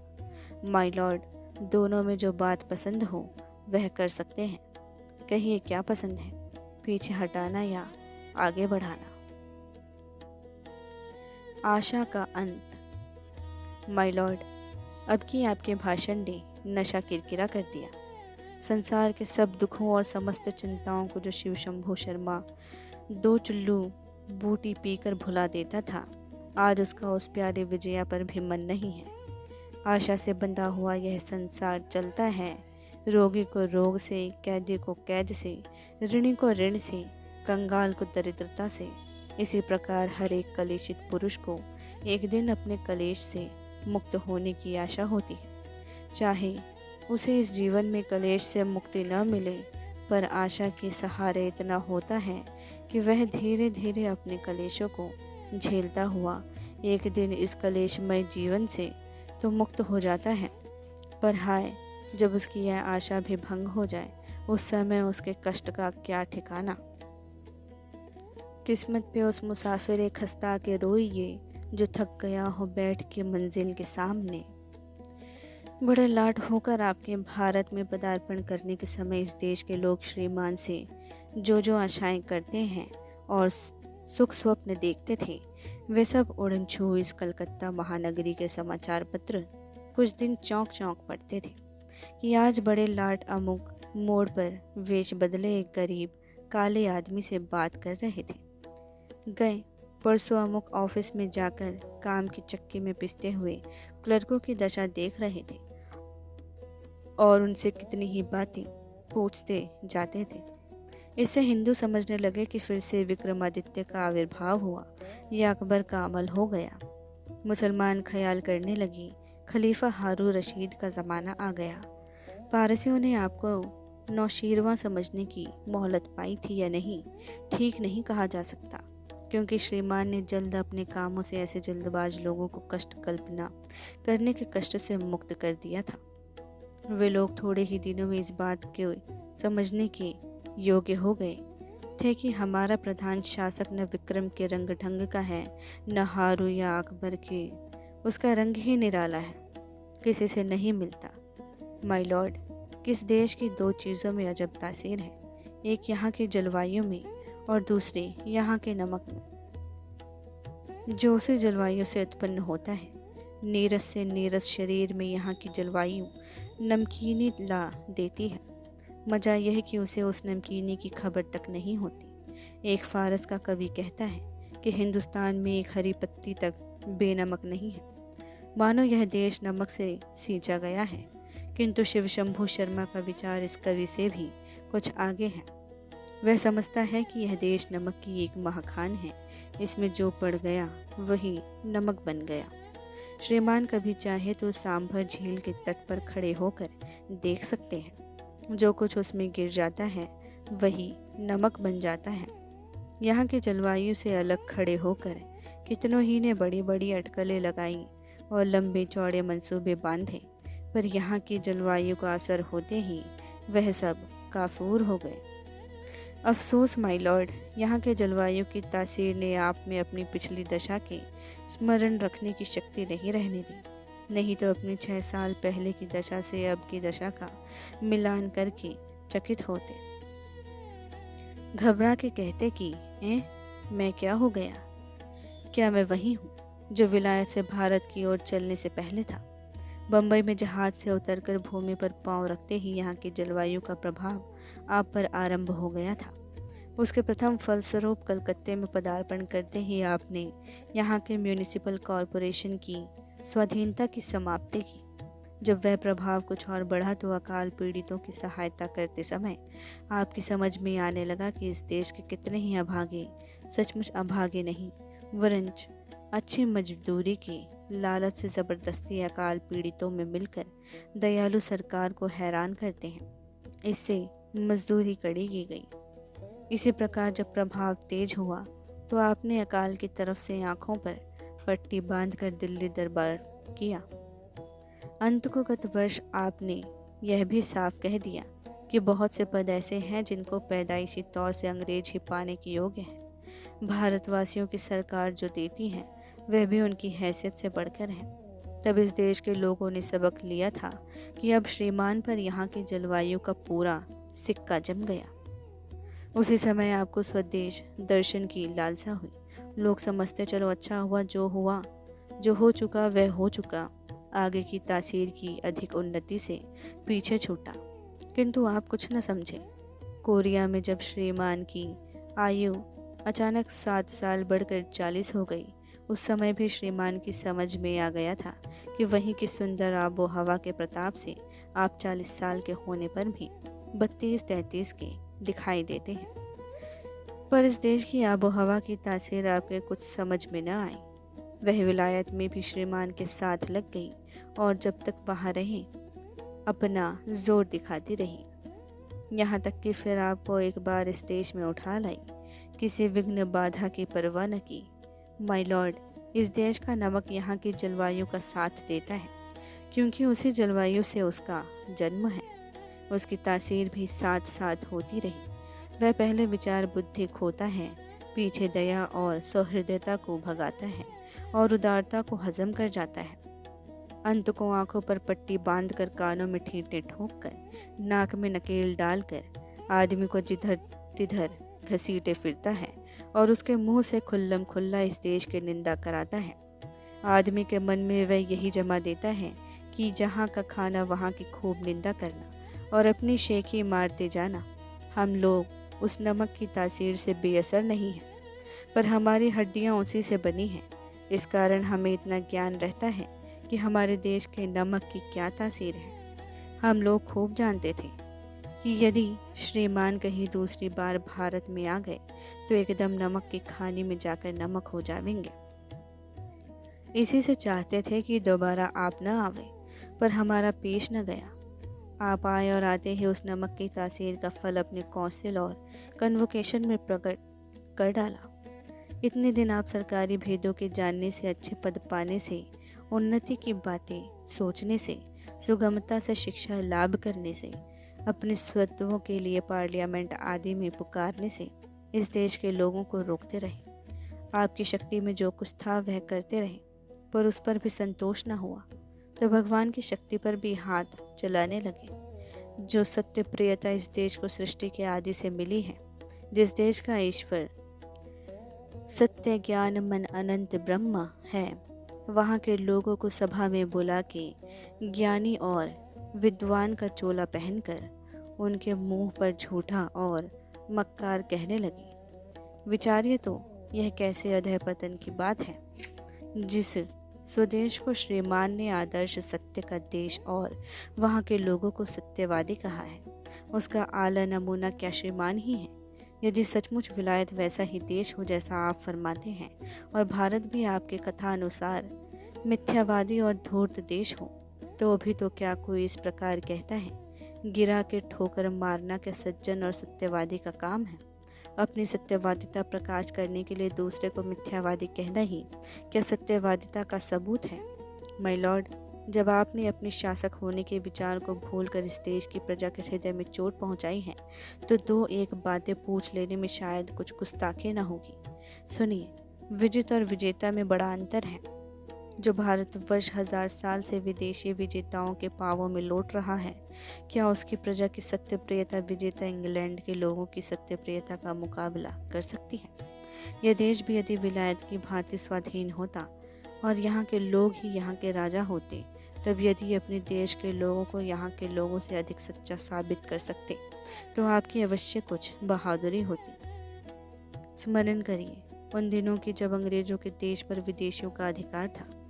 उस समय आपके स्वदेशियों की नैतिक दशा कैसी थी, उसका विचार तो कीजिए।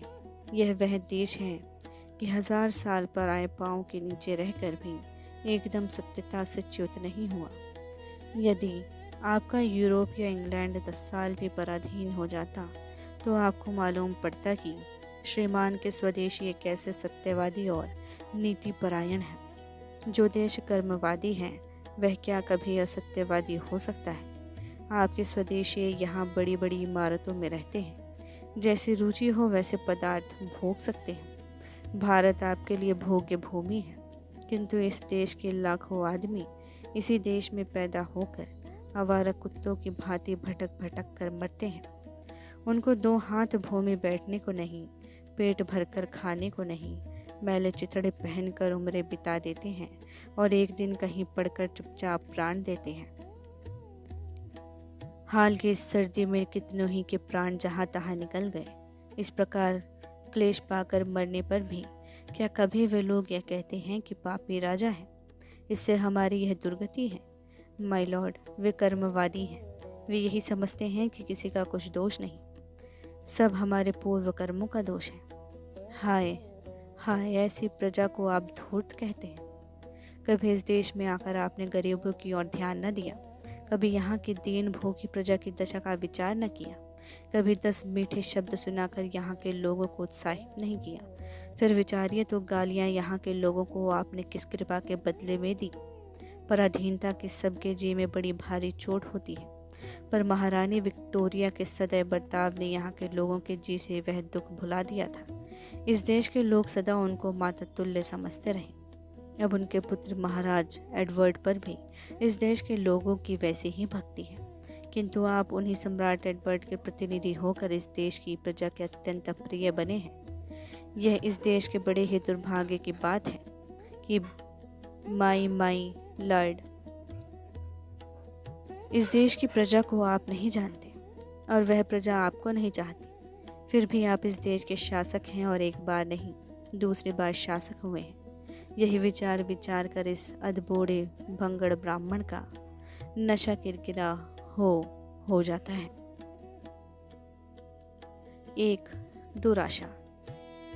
नारंगी के रस में जाफरानी बसंती बूटी छानकर शिव शंभू शर्मा खटिया पर पड़े मौजों का आनंद ले रहे थे। ख्याले घोड़े की बागें ढीली कर दी थी, वह मनमानी जकंदे भर रहा था। हाथ पांवों को भी स्वाधीनता दी गई थी। वह खटिया के तूल अरज की सीमा उल्लंघन करके इधर उधर निकल गए थे। कुछ देर इसी प्रकार शर्मा जी का शरीर खटिया पर था और ख्याल दूसरी दुनिया में। अचानक एक सुरीले गाने की आवाज ने चौंका दिया। कनरसिया शिव शंभू खटिया पर उठ बैठे, कान लगाकर सुनने लगे।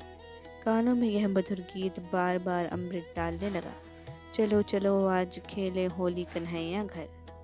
कमरे से निकलकर बरामदे में खड़े हुए। मालूम हुआ कि पड़ोस में किसी अमीर के यहाँ गाने बजाने की महफिल हो रही है।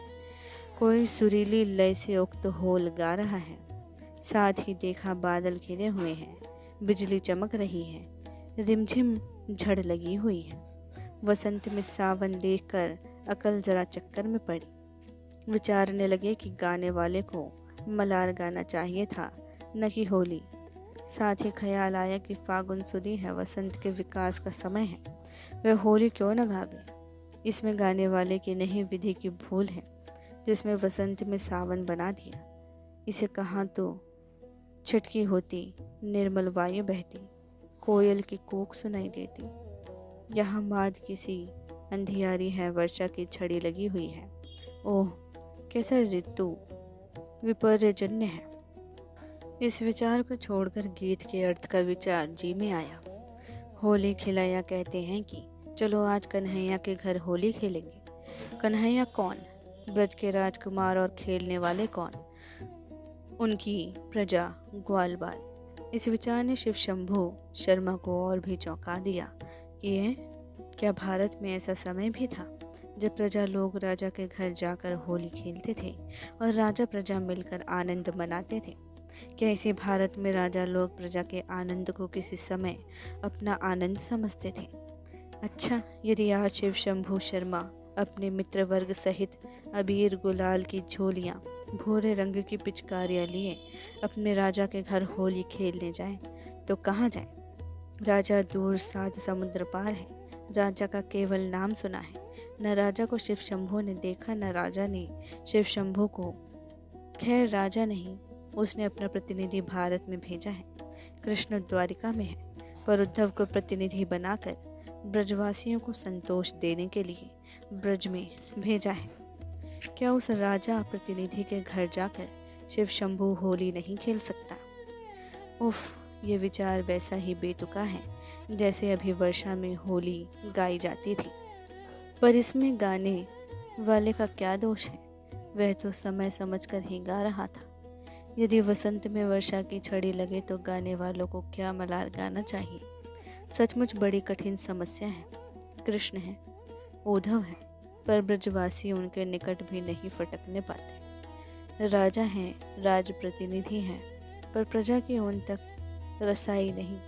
सूर्य हैं, धूप है, चंद्र है, चांदनी नहीं। माय लॉर्ड नगर ही में है, पर शिव शंभू उसके द्वार तक नहीं फटक सकता।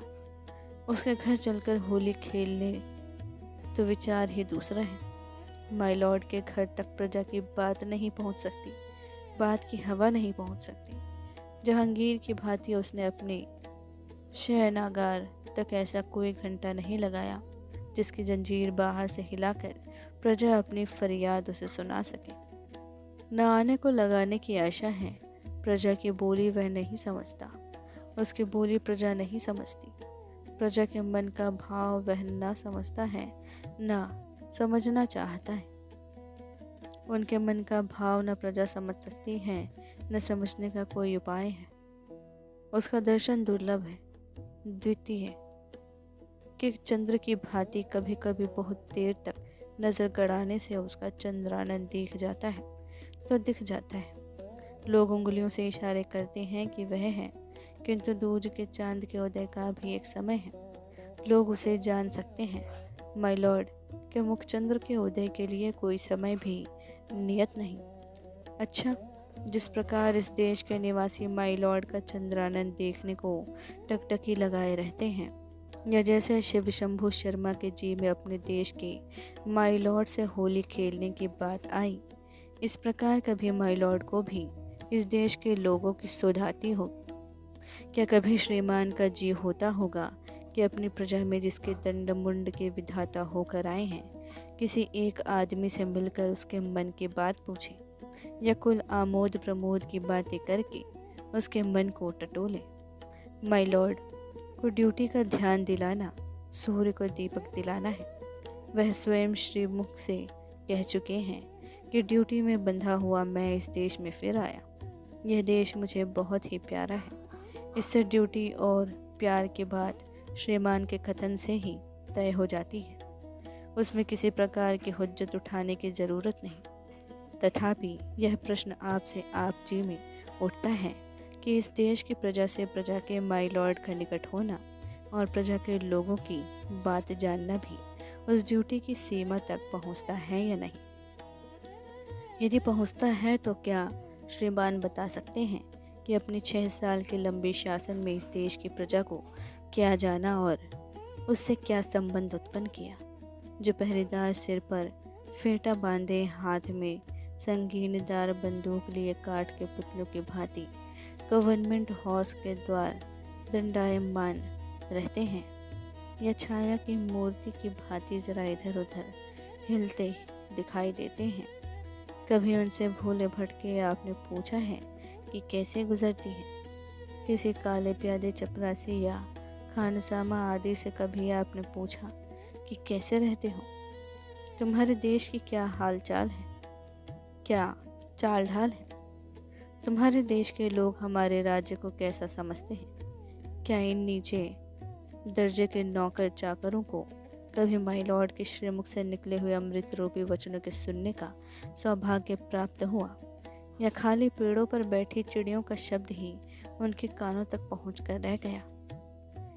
क्या कभी सैर तमाचे में टहलने के समय या किसी एकांत स्थान में इस देश को कितनी आदमी से कुछ बातें करने का अवसर मिला, अथवा इस देश के प्रतिष्ठित बेगरज आदमी को अपने घर पर बुलाकर इस देश के लोगों के सच्चे विचार जानने की चेष्टा की, अथवा कभी विदेश या रियासतों के दौर में उन लोगों के सिवा उस झुक कर लंबी सलामी करने आए हो? किसी सच्चे और बेपरवाह आदमी से कुछ पूछने या कहने का कष्ट किया? सुनते हैं कि कलकत्ते में श्रीमान ने कोना कोना देख डाला। भारत में क्या भीतर और क्या सीमाओं पर कोई जगह देखे बिना नहीं छोड़ी।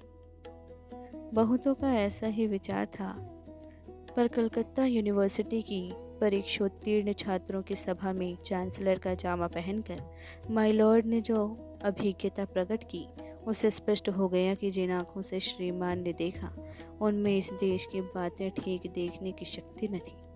सारे भारत की बात की जाए तो इस कलकत्ते ही में देखने की इधर उधर बातें हैं। केवल उनके भली भांति देख लेने से भारतवर्ष की बहुत सी बातों का ज्ञान हो सकता है। माय लॉर्ड के शासन के 6 साल हाई वॉल्स के स्मारक लाठ बनाने, ब्लैक हॉल का पता लगाने, अख्तर लोनी की लाट को मैदान से उठवाकर यहाँ विक्टोरिया मेमोरियल हॉल बनवाने, गवर्नमेंट हाउस के आसपास अच्छी रोशनी, अच्छे फुटपाथ और अच्छी सड़कों का प्रबंध कराने में बीत गए। दूसरा दौर भी वैसे ही कामों में बीत रहा है। संभव है कि उसमें भी श्रीमान के दिलपसंद अंग्रेजी मोहल्लों में कुछ और भी बड़ी बड़ी सड़कें निकल जाएं और गवर्नमेंट हाउस की तरफ के स्वर्ग की सीमा और बढ़ जाए। पर नगर जैसा अंधेरे में था वैसा ही रहा, क्योंकि उसकी असली दशा देखने के लिए और ही प्रकार की आंखों की ज़रूरत थी। जब तक वे आंखें न होंगी यह अंधेर यूं ही चला जाएगा। यदि किसी दिन शिव शंभू शर्मा के साथ माय लॉर्ड नगर की दशा देखने वाले तो वे देखते कि इस महानगर की लाखों प्रजा भेड़ों और सुअरों की भांति सड़े गंदे झोंपड़ों में पड़ी लौटती है।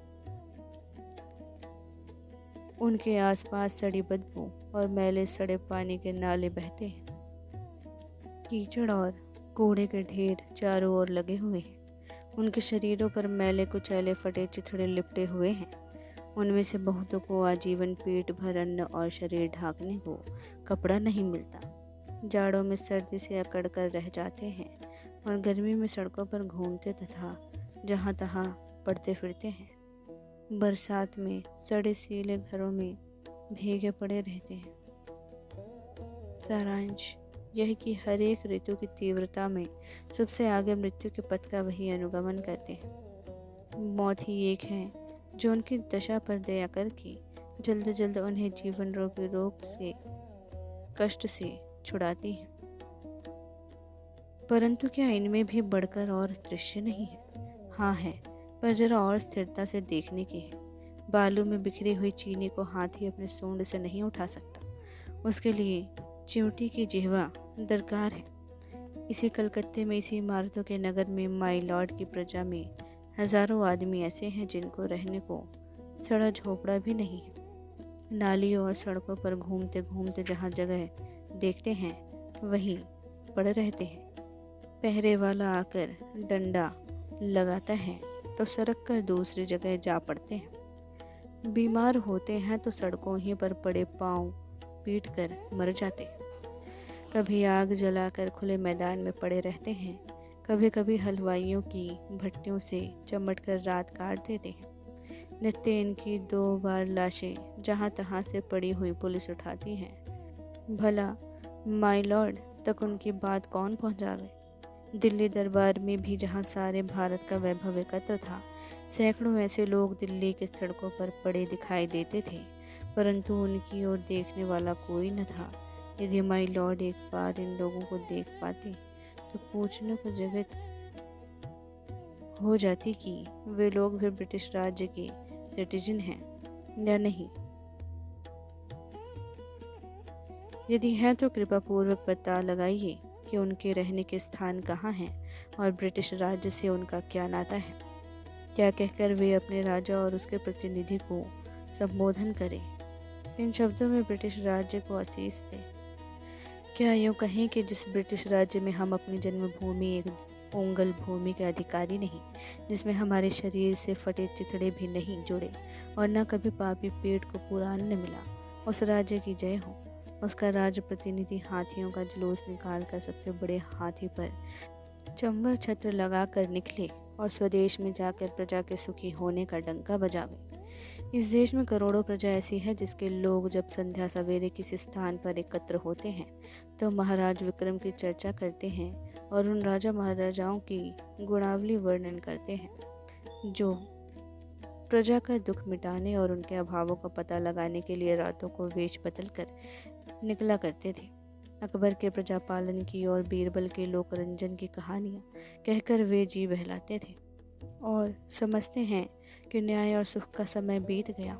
अब राजा संसार में उत्पन्न नहीं होते तो प्रजा के सुख दुख की बात उनके घर में आकर पूछ जाते थे। महारानी विक्टोरिया को वे अवश्य जानते हैं कि वह रानी थी और अब उनके पुत्र उनकी जगह राजा और इस देश के प्रभु हुए हैं। उनको इस बात की खबर तक भी नहीं कि उनके प्रभु के कोई प्रतिनिधि होते हैं और वही इस देश के शासन के मौलिक होते थे तथा कभी कभी इस देश की 30 करोड़ प्रजा के शासन करने का घमंड भी करते हैं, अथवा मन चाहे तो इस देश के साथ बिना कोई अच्छा बर्ताव किए भी यहाँ के लोगों को झूठा, मक्कार आदि समझकर अपनी बढ़ाई करते हैं। इन सब विचारों ने इतनी बात तो शिव शंभो के जी में भी पक्की कर दी कि अब राजा प्रजा के मिलकर होली खेलने का समय गया। जो बाकी था वह कश्मीर नरेश महाराज रणवीर सिंह के साथ समाप्त हो गया। इस देश में उस देश के फिर लौटने की जल्द आशा नहीं। इस देश की प्रजा का अब वह भाग्य नहीं है, साथ ही किसी राजपुरुष का भी ऐसा सौभाग्य नहीं है जो यहाँ के प्रजा के अकिंचन प्रेम को प्राप्त करने की परवाह करे। माय लॉर्ड अपने शासन काल का सुंदर से सुंदर चरित्र इतिहास स्वयं लिखवा सकते हैं। वह प्रजा के प्रेम की क्या परवाह करेंगे, तो भी इतना संदेश भंगर शिव शंभू शर्मा अपने प्रभु तक पहुंचा देना चाहता है कि आपके द्वार पर होली खेलने की आशा करने वाले एक ब्राह्मण को कुछ नहीं, कभी कभी पागल समझकर ही स्मरण कर लेना। वह आपकी गूंगी प्रजा का एक वकील है जिसके शिक्षित होकर मुंह खोलने तक आप कुछ करना नहीं चाहते। बमुलाजिमाने सुल्तान के रसानद ई दुआरा कि बशुक्र बादशाही जे नज़र मरा गदारा। विदाई संभाषण। माय लॉर्ड, अंत में आपके शासनकाल का इस देश में अंत हो गया। अब आप इस देश से अलग होते हैं। इस संसार में सब बातों का अंत है। इससे आपके शासनकाल का भी अंत होता, चाहे आपकी एक बार की कल्पना के अनुसार आप यहाँ की चिरस्थायी व्यवसराय भी हो जाते। किंतु इतनी जल्दी वह समय पूरा हो जाएगा, ऐसा विचार न आप ही का था न इस देश के निवासियों का। इससे जान पड़ता है कि आपके और यहाँ के निवासियों के बीच में कोई तीसरी शक्ति और भी है, जिस पर यहाँ वालों का तो क्या आपका भी काबू नहीं है। बिछड़न समय बड़ा करुणोत्पादक होता है। आपको बिछड़ता देखकर आज हृदय में बड़ा दुख है। माई लॉर्ड, आपके दूसरी बार इस देश में आने से भारतवासी किसी प्रकार प्रसन्न न थे। वे यही चाहते थे कि आप फिर न आवे, पर आप आए और उससे यहाँ के लोग बहुत ही दुखित हुए। वे दिन रात यही मनाते थे कि जल्द श्रीमान यहाँ से पधारें, पर हो आज आपके जाने पर हर्ष की जगह विषाद होता है। इसी से जाना कि बिछड़न समय बड़ा करुणोत्पादक होता है, बड़ा पवित्र, बड़ा निर्मल और कोमल होता है। बैर भाव छोड़कर शांत रस का आविर्भाव उस समय होता है। माय लॉर्ड का आदेश देखने का इस दीन भंगड़ ब्राह्मण को कभी इस जन्म में सौभाग्य नहीं हुआ। इससे नहीं जानता कि वहाँ बिछड़ने के समय लोगों का क्या भाव होता है, पर इस देश के पशु पक्षियों को भी बिछड़ने के समय उदास देखा है। एक बार शिव शंभू की 2 गायें थी, उनमें एक अधिक बल वाली थी। वह कभी कभी अपने सींगों की टक्कर से दूसरे कमजोर गाय को गिरा देती थी। एक दिन वह टक्कर मारने वाली गाय पुरोहित को दे दी गई। देखा कि दुर्बल गाय उसके चले जाने से प्रसन्न नहीं हुई, वरंच उस दिन वह भूखी खड़ी रही, चारा छुआ तक नहीं। माय लॉर्ड, जिस देश के पशुओं की बिछड़ते समय यह दशा होती है, वहाँ के मनुष्यों की कैसी दशा हो सकती है, इसका अंदाज़ा लगाना कठिन नहीं है। आगे भी इस देश में जो प्रधान शासक आए, अंत में उनको जाना पड़ा। इससे आपका जाना भी परंपरा की चाल से कुछ अलग नहीं है। तथापि आपके शासनकाल का नाटक घोर दुखांतक है, और अधिक आश्चर्य की बात यह है कि दर्शक तो क्या, स्वयं सूत्रधार भी नहीं जानता था कि उसने जो खेल सुखांत समझकर खेलना आरंभ किया वह दुखांत हो जाएगा। जिसके आदि में सुख था, मध्य में सीमा से बाहर सुख था, उसका अंत ऐसे घोर दुख के साथ कैसे हुआ। घमंडी खिलाड़ी समझता है कि दूसरों को अपनी लीला दिखाता हूँ, किंतु पर्दे के पीछे एक और ही लीलामय की लीला हो रही है, यह उसे खबर नहीं। इस बार बम्बई में उतरकर माय लॉर्ड, आपने जो जो इरादे जाहिर किए थे, ज़रा देखिए तो उनमें से कौन कौन पूरे हुए। आपने कहा था कि यहाँ से जाते समय भारतवर्ष को ऐसा कर जाऊँगा कि मेरे बाद आने वाले बड़े लाटों को वर्षों तक कुछ करना ना पड़ेगा। वे कितने ही वर्षों सुख की नींद सोते रहेंगे, किंतु बात उल्टी हुई। आपको स्वयं इस बार बेचैनी उठानी पड़ी, और इस देश में जैसी अशांति आप फैला चले हैं, उसके मिटाने में आपके पद पर आने वालों को न जाने कब तक नींद और भूख हराम करनी पड़ेगी। इस बार आपने अपना बिस्तर गर्म राख पर रखा है और भारतवासियों को गर्म तवे पर पानी की बूंदों की भांति नचाया है। आप स्वयं भी सुखी न हो सके और यहाँ की प्रजा को सुखी न होने दिया। इसका लोगों के चित्त पर बड़ा ही दुख है। विचारिए तो, क्या शान आपकी इस देश में थी और अब क्या हो गई। कितने ऊंचे होकर आप कितने नीचे गिरे। अलिफ लैला के अलाउद्दीन ने चिराग रगड़कर और अबुल हसन ने बगदाद के खलीफा की गद्दी पर आँख खोलकर वह शान न देखी जो दिल्ली दरबार में आपने देखी। आपकी और आपकी लेडी की कुर्सी सोने की थी, और आपके प्रभु महाराज के छोटे भाई और उनकी पत्नी की चांदी की। आप दाएं थे, वह बाएं, आप प्रथम थे, वह दूसरे। इस देश के सब राजा रईसों ने आपको सलाम पहले किया और बादशाह के भाई को पीछे। जुलूस में आपका हाथी सबसे आगे और सबसे ऊंचा था। हौदा और चवर छत्र आदि सामान सबसे बढ़ चढ़कर थे। सारांश यह कि ईश्वर और महाराज एडवर्ड के बाद इस देश में आप ही का दर्जा था। किंतु अब देखते हैं कि जंगी लाट के मुकाबले में आपने पटकनी खाई, सिर के बल नीचे आ रहे। आपके स्वदेश में वहीं ऊंचे माने गए आपको साफ नीचा देखना पड़ा। पदत्याग की धमकी से भी ऊंचे न हो सके। आप बहुत धीर गंभीर प्रसिद्ध थे। उस सारी धीरता गंभीरता का आपने इस बार काउंसिल में बेकानूनी कानून पास करते और कन्वोकेशन में वक्तृता देते समय दिवाला निकाल दिया। ये दिवाला तो इस देश में हुआ, उधर विलायत में आपके बार बार इस्तीफा देने की धमकी ने प्रकाश कर दिया कि जड़ हिल गई है। अंत में वहाँ भी आपको दिवालिया होना पड़ा और धीरता गंभीरता के साथ दृढ़ता को भी जलांजलि देनी पड़ी। इस देश के हाकिम आपकी ताल पर नाचते थे। राजा महाराजा डोरी हिलाने से सामने हाथ बांधे हाजिर होते थे। आपके एक इशारे में प्रलय होती थी। कितने ही राजों को मट्टी के खिलौने की भांति आपने तोड़ फोड़ डाला। कितने ही मिट्टी काट के खिलौने आपकी कृपा के जादू से बड़े बड़े पदाधिकारी बन गए। आपके एक इशारे में इस देश की शिक्षा पायमाल हो गई, स्वाधीनता उड़ गई, बंगदेश के सिर पर आरा रखा गया। ओह, इतने बड़े माय लॉर्ड का यह दर्जा हुआ कि एक फौजी अफसर उनके इच्छित पद पर नियुक्त न हो सका और उनके इसी गुस्से के मारे इस्तीफा दाखिल करना पड़ा। वह भी मंजूर हो गया। उनका रखाया एक आदमी नौकर न रखा गया, उल्टा उन्हीं के निकल जाने का हुक्म मिला। जिस प्रकार आपका बहुत ऊंचे चढ़कर गिरना यहाँ के निवासियों को दुखित कर रहा है, गिरकर पड़ा रहना उससे भी अधिक दुखित करता है। आपका पद छूट गया, तथापि आपका पीछा नहीं छूटा है। एक अदला क्लर्क जिसे नौकरी छोड़ने के लिए 1 महीने का नोटिस मिल गया हो, नोटिस की अवधि को बड़ी घृणा से काटता है। आपको इस समय अपने पद पर रहना कहाँ तक पसंद है, यह आप ही जानते होंगे। अपनी दशा पर आपको कैसे घृणा है, इस बात के जान लेने का इस देश के वासियों को अवसर नहीं मिला, पर पतन के पीछे इतनी उलझन पड़ती उन्होंने किसी को नहीं देखा। माय लॉर्ड, एक बार अपने कामों की ओर ध्यान दीजिए। आप किस काम को आए थे और क्या कर चले? शासक का प्रजा के प्रति कुछ तो कर्तव्य होता है, यह बात आप निश्चय ही मानते होंगे।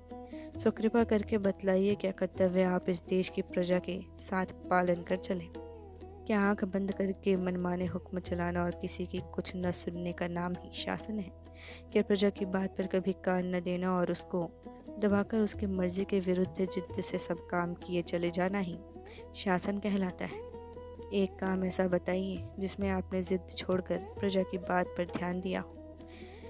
कैसर और जार भी घेरने घसोटने से प्रजा की बात सुन लेते हैं, पर आप एक मौका तो ऐसा बताइए जिसमें किसी अनुरोध या प्रार्थना सुनने के लिए प्रजा के लोगों को आपने अपने निकट फटकने दिया हो और उनकी बात सुनी हो।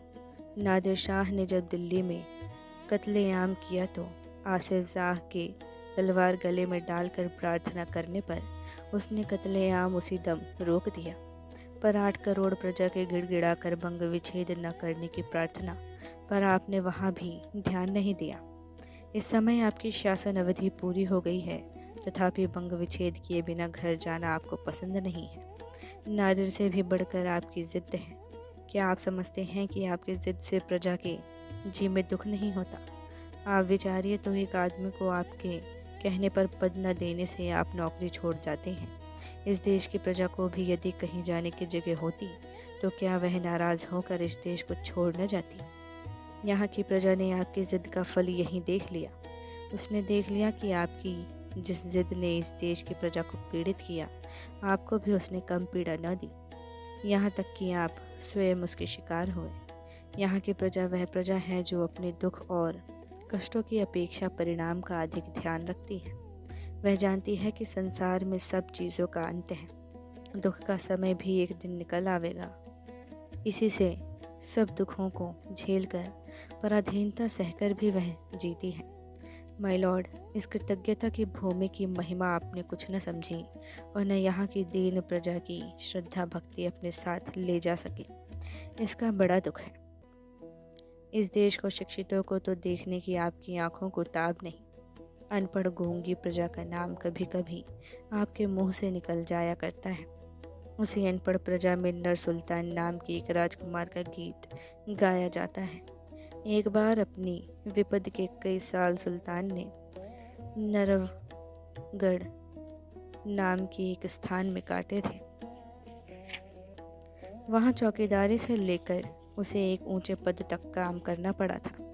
जिस दिन घोड़े पर सवार होकर वह उस नगर से विदा हुआ, नगर द्वार से बाहर आकर उस नगर को जिस रीति से उसने अभिवादन किया था, वह सुनिए।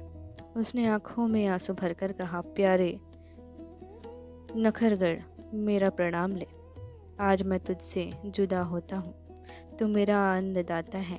अपने विपद के दिन मैंने तुझ में काटे हैं। तेरे ऋण का बदला मैं गरीब सिपाही नहीं दे सकता। भाई नखरगण, यदि मैंने जानबूझकर एक दिन भी अपनी सेवा में चूक की हो, यहाँ की प्रजा की शुभ चिंता न की हो, यहाँ की स्त्रियों को माता और बहन की दृष्टि से न देखा हो, तो मेरा प्रणाम न ले। नहीं तो प्रसन्न होकर एक बार मेरा प्रणाम ले और मुझे जाने की आज्ञा दे। माई लॉर्ड, जिस प्रजा में ऐसे राजकुमार का गीत गाया जाता है, उसके देश से क्या आप भी चलते समय कुछ संभाषण करेंगे? क्या आप कह सकेंगे, अभागे, मैंने तुझसे सब प्रकार का लाभ उठाया और तेरे बदौलत वह शान देखी जो इस जीवन में असंभव है। तूने मेरा कुछ नहीं बिगाड़ा, पर मैंने तेरे बिगाड़ने में कुछ कमी न की। संसार के सबसे पुराने देश, जब तक मेरे हाथ में शक्ति थी, तेरी भलाई की इच्छा मेरे जी में न थी। अब कुछ शक्ति नहीं है जो तेरे लिए कुछ कर सकूं, पर आशीर्वाद करता हूँ कि तू फिर उठे और अपने प्राचीन गौरव और यश का फिर से लाभ करे। मेरे बाद आने वाले तेरे गौरव को समझे। आप कर सकते हैं और यह देश आपकी पिछली सब बातें भूल सकता है, पर इतनी उदारता, माय लॉर्ड, मैं कहाँ। बंग विच्छेद। 16 अक्टूबर को बंग विच्छेद या बंगाल का पार्टीशन हो गया। पूर्व बंगाल और आसाम का नया प्रांत बनकर हमारे महाप्रभु माय लॉर्ड इंग्लैंड के महान राज प्रतिनिधि का तुगलकाबाद आबाद हो गया।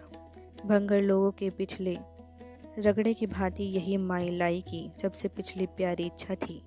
खूब अच्छी तरह भंग घुटकर तैयार हो जाने पर भंगड़ आनंद से उस पर एक और रगड़ लगाता है। भंगड़ जीवन में उससे बढ़कर और कुछ आनंद नहीं होता। माय लॉर्ड के भारत शासन जीवन में भी इससे अधिक आनंद की बात कदाचित कोई न होगी, जिसे पूरी होते देखने के लिए आप इस देश का संबंध जाल छिन्न कर डालने पर भी उससे अटके रहे। माय लॉर्ड को इस देश में जो कुछ करना था वह पूरा कर चुके थे। यहाँ तक कि अपने सब इरादों को पूरा करते करते अपने शासनकाल की तीसरी भी अपने ही कर कमल से कर चुके थे। जो कुछ करना बाकी था वह यही बंग विच्छेद था। वह भी हो गया। आप अपनी अंतिम कीर्ति की ध्वजा अपने ही हाथों से उड़ा चले और अपनी आंखों को उसके प्रिय दर्शन से सुखी कर चले। यह बड़े सौभाग्य की बात है। अपने शासनकाल की रकाबी में बहुत सी कड़वी कसैली चीज़ें चख जाने पर भी आप अपने लिए मधुरेण समाप्येत कर चले, यही गनीमत है। अब कुछ करना रह भी गया हो तो उसके पूरा करने की शक्ति माय लॉर्ड में नहीं है। आपके हाथों से इस देश का जो बुरा भला होना था वह हो चुका। एक ही तीर आपके तरकश में और बाकी था, उससे आप बंग भूमि का वक्ष स्थल छेद चले। बस यहाँ आकर आपकी शक्ति समाप्त हो गई। इस देश की भलाई की ओर तो आपने उस समय भी दृष्टि न की जब कुछ भला करने की शक्ति आप में थी, पर अब कुछ बुराई करने की शक्ति भी आप में नहीं रही। इससे यहाँ के लोगों को बहुत ढाढ़स मिला है। अब आप हमारा कुछ नहीं कर सकते। आपके शासनकाल में बंग विच्छेद इस देश के लिए अंतिम विषाद और आपके लिए अंतिम हर्ष है। इस प्रकार के विषाद और हर्ष इस पृथ्वी के सबसे पुराने देश की प्रजा ने बारंबार देखे हैं। महाभारत में सबका संहार हो जाने पर भी घायल पड़े हुए दुर्मद दुर्योधन को अश्वत्थामा की यह वाणी सुनकर अपार हर्ष हुआ था कि मैं 5 पांडवों के सिर काटकर आपके पास लाया हूँ। इसी प्रकार सेना सुधार रूपी महाभारत में जंगी लाट किचनर रूपी भीम की विजय गदा से जर्जित होकर पदच्युति हृदय में पड़े इस देश के माय लॉर्ड को इस खबर ने बड़ा हर्ष पहुंचाया कि अपने हाथों से श्रीमान को बंग विच्छेद का अवसर मिला। इसी महाहर्ष को लेकर माय लॉर्ड इस देश से विदा होते हैं। यह बड़े संतोष की बात है। अपने से लड़कर श्रीमान की इज्जत गई या श्रीमान ही गए, उसका कुछ ख्याल नहीं। भारतीय प्रजा के सामने आपकी इज्जत बनी रही, यही बड़ी बात है। इसके सहारे स्वदेश तक श्रीमान मूंछों पर ताव देते चले जा सकते हैं। श्रीमान के ख्याल के शासक इस देश ने कई बार देखे हैं। 500 से अधिक वर्ष हुए तुगलक वंश के एक बादशाह ने दिल्ली को उजाड़कर दौलताबाद बसाया था। पहले उसने दिल्ली की प्रजा को हुक्म दिया कि दौलताबाद में जाकर बसो। जब प्रजा बड़े कष्ट से दिल्ली को छोड़कर वहां जाकर बसी तो उसे फिर दिल्ली लौट आने का हुक्म दिया। इस प्रकार 2-3 बार प्रजा को दिल्ली से देवगिरी और देवगिरी से दिल्ली अर्थात श्रीमान मोहम्मद तुगलक को दौलताबाद और अपने वतन के बीच में चकराना और तबाह होना पड़ा। हमारे इस समय के माई लॉर्ड ने केवल इतना ही किया है कि बंगाल के कुछ जिले आसाम में मिलाकर एक नया प्रांत बना दिया है। कलकत्ते की प्रजा को कलकत्ता छोड़कर चटगांव में आबाद होने का हुक्म तो नहीं दिया। जो प्रजा तुगलक जैसे शासकों का ख्याल बर्दाश्त कर गई, वह क्या आजकल के माई लॉर्ड के एक ख्याल को बर्दाश्त नहीं कर सकते हैं। सब ज्यों का त्यों है। बंगदेश की भूमि जहाँ थी वही है और उसका हर एक नगर और गांव जहाँ था वही है। कलकत्ता उठाकर चेरापूंजी के पहाड़ पर नहीं रख दिया गया और शिलोंग उड़कर हुगली के पुल पर नहीं आ बैठा। पूर्व और पश्चिम बंगाल बीच में कोई नहर नहीं खुद गई और दोनों को अलग अलग करने के लिए बीच में कोई चीन की सी दीवार नहीं बन गई है। पूर्व बंगाल पश्चिम बंगाल से अलग हो जाने पर भी अंग्रेजी शासन ही में बना हुआ है और पश्चिम बंगाल भी पहले की भांति उसी शासन में है। किसी बात में कुछ फर्क नहीं पड़ा, खाली ख्याली लड़ाई है। बंग विच्छेद करके माई लॉर्ड ने अपना एक ख्याल पूरा किया है। इस्तीफ़ा देकर भी एक ख्याल ही पूरा किया और इस्तीफ़ा मंजूर हो जाने पर इस देश में पड़े रहकर भी श्रीमान का प्रिंस ऑफ वेल्स के स्वागत तक ठहरना एक ख्याल मात्र है। कितने ही ख्याल इस देश में अपना ख्याल पूरा करके चले गए। 200 साल पहले एक शासक ने इस बंग देश में 1 रुपए का 8 मन धान बिकवा कर कहा था कि जो इससे सस्ता धान इस देश में बिकवा कर इस देश के धंधाने पूर्ण होने का परिचय देगा, उसको मैं अपने से अच्छा शासक समझूंगा। वह शासक भी नहीं है, उसका समय भी नहीं है। कई एक शताब्दियों के भीतर इस भूमि ने कितने ही रंग पलटे हैं, कितने ही इसकी सीमाएं हो चुकी हैं, कितने ही नगर इसका राजधानी बनकर उजड़ गए। गौड़ के जिन खंडहरों में अब उल्लू बोलते और गीदड़ चिल्लाते हैं, वहाँ कभी बाके महल खड़े थे और वहीं बंगदेश का शासक रहता था। मुर्शिदाबाद जो आज एक लुटा हुआ सा शहर दिखाई देता है, कुछ दिन पहले इसी बंगदेश की राजधानी था और उसकी चहल पहल का कुछ ठिकाना ना था। जहाँ घसियारे घास खोदा करते थे, वहाँ आज कलकत्ता जैसा महानगर बसा हुआ है, जिसके जोड़ का एशिया में एक आध नगर ही निकल सकता है। अब माई लॉर्ड के बंग विच्छेद से ढाका, शिलोंग और चटगांव में से हर एक राजधानी का सहरा बंधवाने के लिए सिर आगे बढ़ाता है। कौन जाने इनमें से किसके नसीब में क्या लिखा है और भविष्य क्या क्या दिखाएगा। 2000 वर्ष नहीं हुए इस देश का एक शासक कह गया है, सैकड़ों राजा जिसे अपनी अपनी समझ कर चले गए, परंतु वह किसी के भी साथ नहीं गई। ऐसे पृथ्वी के पाने से क्या राजाओं को अभिमान करना चाहिए। अब तो लोग इसके अंश को पाकर भी अपने को भूपति मानते हैं। ओहो, जिस पर पश्चाताप करना चाहिए उसके लिए मूर्ख उल्टा आनंद करते हैं।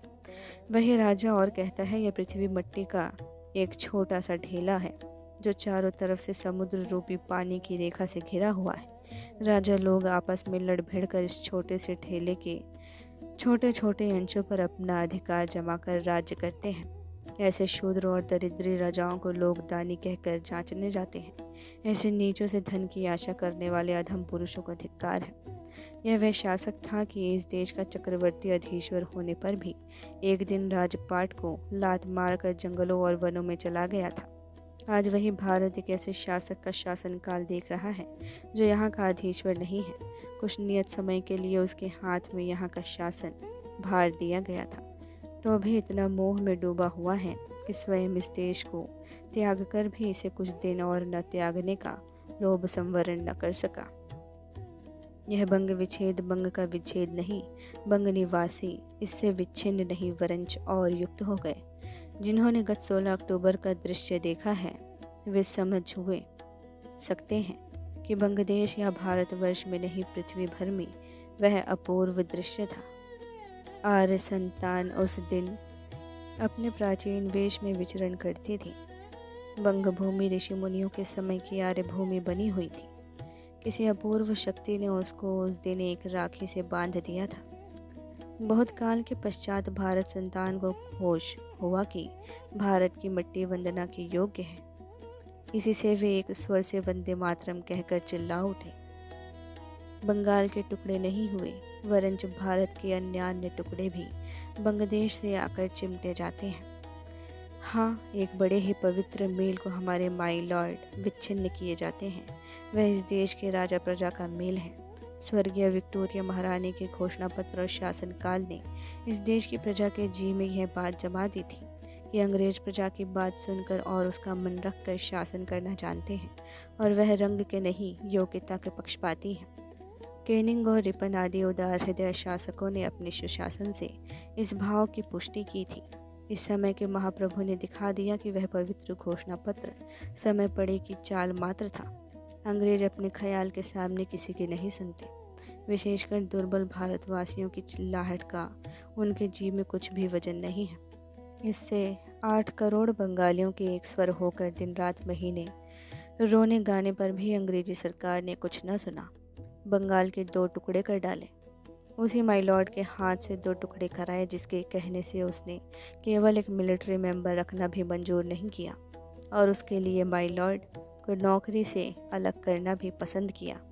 भारतवासियों के जी में यह बात जम गई कि अंग्रेजों से भक्ति भाव करना वृथा है, प्रार्थना करना वृथा है, और उनके आगे रोना गाना वृथा है। दुर्बल की वह नहीं सुनते। बंग विच्छेद से हमारे महाप्रभु सरदस्त राजा प्रजा में यही भाव उत्पन्न करा चले हैं। किंतु हाय, इस समय इस पर महाप्रभु के देश में कोई ध्यान देने वाला तक नहीं है। महाप्रभु तो ध्यान देने के योग्य ही कहा। लॉर्ड मिंटो का स्वागत। भगवान करे श्रीमान इस विनय से प्रसन्न हूँ।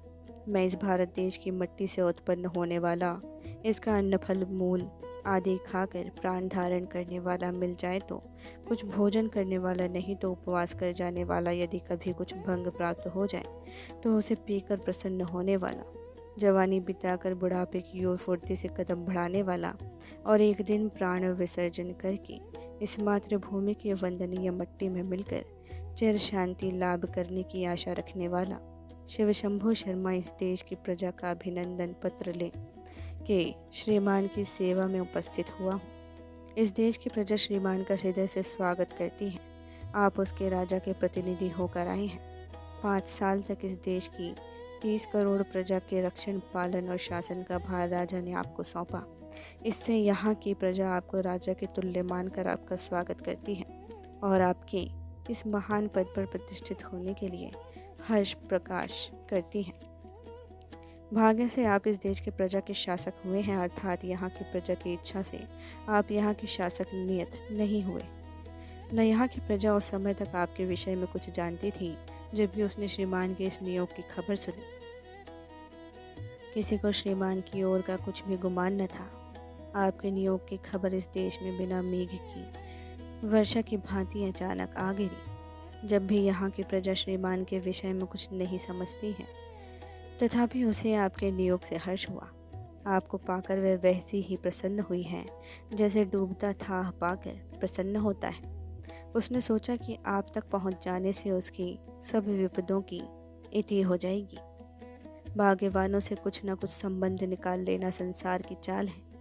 जो लोग श्रीमान तक पहुंच सके हैं, उन्होंने श्रीमान से भी एक गहरा संबंध निकाल लिया है। वे लोग कहते हैं कि 100 साल पहले आपके बड़ों में से एक महानुभाव यहाँ का शासन कर गए हैं। इससे भारत का शासन होना आपके लिए कोई नई बात नहीं। वे लोग साथ ही यह भी कहते हैं कि 100 साल पहले वाले लॉर्ड मिंटो बड़े प्रजापालक थे, प्रजा को प्रसन्न रखकर शासन करना चाहते थे। यह कहकर वह श्रीमान से भी अच्छे शासन और प्रजारंजन की आशा जानते हैं, पर यह संबंध बहुत दूर का है। 100 साल पहले की बात का कितना प्रभाव हो सकता है, नहीं कहा जा सकता। उस समय की प्रजा में से एक आदमी जीवित नहीं जो कुछ उस समय की आंखों देखी कह सके। फिर यह भी कुछ निश्चय नहीं कि श्रीमान अपने उस बड़े के शासन के विषय में वैसा ही विचार रखते हों जैसा यहाँ के लोग कहते हैं। यह भी निश्चय नहीं कि श्रीमान को 100 साल पहले की शासन नीति पसंद होगी या नहीं, तथा उसका कैसा प्रभाव श्रीमान के चित्त पर है। हाँ, एक प्रभाव देखा कि श्रीमान के पूर्ववर्ती शासक ने अपने से 100 साल पहले के शासक की बात स्मरण करके उस समय की पोशाक में गवर्नमेंट हाउस के भीतर एक नाच डाला था। सारांश यह है कि लोग जिस ढंग से श्रीमान की बढ़ाई करते हैं वह एक प्रकार की शिष्टाचार की रीति पूरी कर रहे हैं। आपकी असली बढ़ाई का मौका अभी नहीं आया, पर वह मौका आपके हाथ में विलक्षण रूप से है। श्रीमान, इस देश में अभी यदि अज्ञात कुल नहीं तो अज्ञातशील अवश्य है। यहाँ के कुछ लोगों की समझ में आपके पूर्ववर्ती शासक ने प्रजा को बहुत सताया है और वह उसके हाथ से बहुत तंग हुई।